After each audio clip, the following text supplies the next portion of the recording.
Hello दोस्तों, फिर से ब्रेकिंग न्यूज है भोजपुरी इंडस्ट्री से। तो बता दूं, आजकल यश कुमार बहुत बिजी रह रहे हैं अपने फिल्मों को लेकर के। तो देख सकते हैं अभी लखनऊ में शूटिंग चल रहा है, जिस फिल्म का नाम है देखो मगर प्यार से। और बीच में जो देख सकते हैं महमूद आलम है, ये निर्माता और डायरेक्टर दोनों हैं इस फिल्म का। और बता दूं राइटर है एस के चौहान और संदीप के कुशवाहा।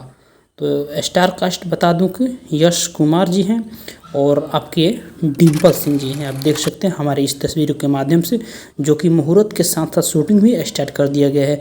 और कादिर भाई भी हमारे इसमें है, बहुत ही ज़बरदस्त एक्शन और लव स्टोरी के साथ इस फिल्म को शूट किया जा रहा है लखनऊ के वादियों में, बहुत ही खूबसूरत लोकेशन पर। और ये महमूद आलम, इनके ही होम प्रोडक्शन से, आलम ब्रदर्स के नाम से होम प्रोडक्शन से शूटिंग किया जा रहा है। तो प्लीज़ दोस्तों हमारे चैनल को सब्सक्राइब कीजिए और बने रहिए हमारे इस वीडियो